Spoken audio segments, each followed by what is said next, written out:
Algunas declaraciones polémicas, sí las hubo, despertaron el recorrido por el organigrama de los funcionarios públicos en busca de títulos secundarios, terciarios, universitarios, honoríficos, lo que fuere. El secretario de Obras y Servicios Públicos de la Municipalidad de Resistencia, el ingeniero Oscar Bonfanti, manifestó en un comunicado y en referencia a la creación del nuevo Ministerio de Ordenamiento Territorial que le resulta preocupante que ubiquen como ministro a Gustavo Martínez por ser maestro mayor de obras y no un profesional recibido en el área. Unas palabras cargadas de polémica que para algunos fueron elitistas, discriminadoras, fuera de lugar y para otros simplemente un sinsentido. Y así comenzó el debate. Repasemos, algunos ministerios están encabezados hoy por universitarios acorde al área. Hablamos de Francisco Vaquero, médico y ministro de Salud, Omar Yudis, ingeniero a cargo de Obras Públicas, Francisco Romero, profesor en Educación, y Eduardo Aguilar, doctor en Economía, quien se desempeña justamente como ministro de Economía. Pero el Ministerio de Desarrollo Social y Derechos Humanos, por ejemplo, está a cargo de una contadora, Beatriz Bogado. Según el esquema Bonfanti, una contadora no debiera estar a cargo de este área. Y en la cartera de Gobierno, Seguridad y Justicia, el escribano Pedrini, lo que vendría a ser una zona gris.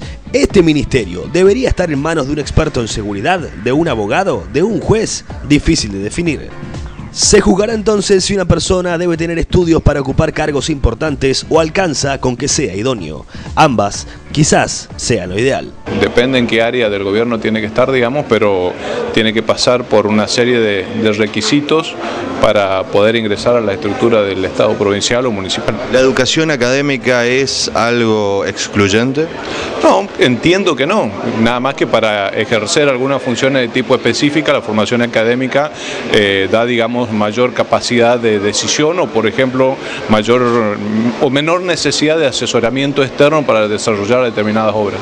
Yo creo que las capacidades se demuestran en el trabajo, o sea, conocemos que hay gente que ha sido profesional y lo han puesto en una función y no ha cumplido, hay gente sin estudios. Me acuerdo que Perón decía siempre que, creo que era Miranda, el ministro de Economía del primer gobierno de Perón, tenía segundo grado. Creo que fue uno de los mejores ministros de Economía que tuvo la Argentina, así que... ¿La educación académica entonces pasa a segundo plano? Yo creo que sí, porque es una cuestión política. El funcionario del gobierno tiene que ejercer la función en base al proyecto político que lleva adelante el gobernador. Y si ejerce la función con capacidad y con honestidad, no necesita título. Y es un elemento, desde mi punto de vista personal, importante, porque para eso estudiamos, para eso nos preparamos, y fundamentalmente cuando uno va a ocupar un cargo público, va a ser un servidor público, es muy importante el conocimiento que uno puede tener del área específica en la cual va a desempeñar su tarea. Entonces, a veces el estudio universitario o por lo menos secundario es fundamental para la prestación del servicio al ciudadano. Cuando yo hablo de capacidad, está la capacidad intelectual, académica. ¿Resulta excluyente que alguien tenga un título universitario, por ejemplo? No es excluyente. O sea, cuando hablo de capacidad, estoy hablando de la capacidad para manejarse en el cargo, más allá de que sea profesional o no, porque hemos tenido funcionarios en distintas carteras que no tenían títulos universitarios, realmente llevaron una gestión extraordinaria, brillante, honesta, transparente. O sea, el título no hace al hombre, el traje no hace al hombre. Yo creo que como avanza el mundo, cada día hace falta más educación o capacitación académica, porque uno puede ser educado, ¿no es cierto?, y no tener la capacidad necesaria para ejercer un cargo, pero también hace falta la experiencia.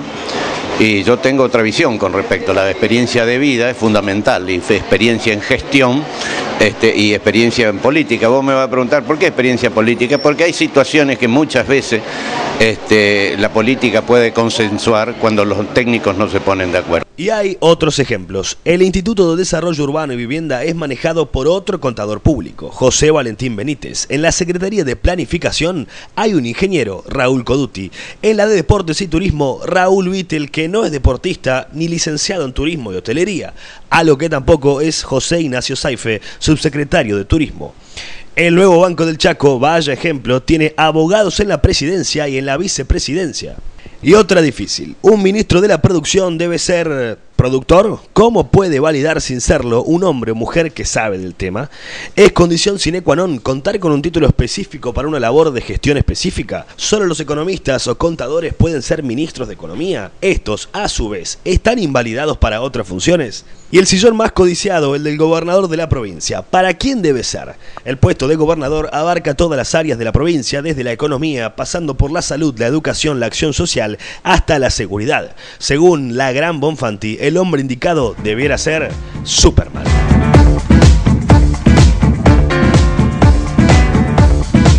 Jorge Capitanich es contador, Ángel Rosas es abogado, Rolando Tahuinas es médico y Roy Nikis es bachiller, sin título universitario, y todos fueron gobernadores del Chaco.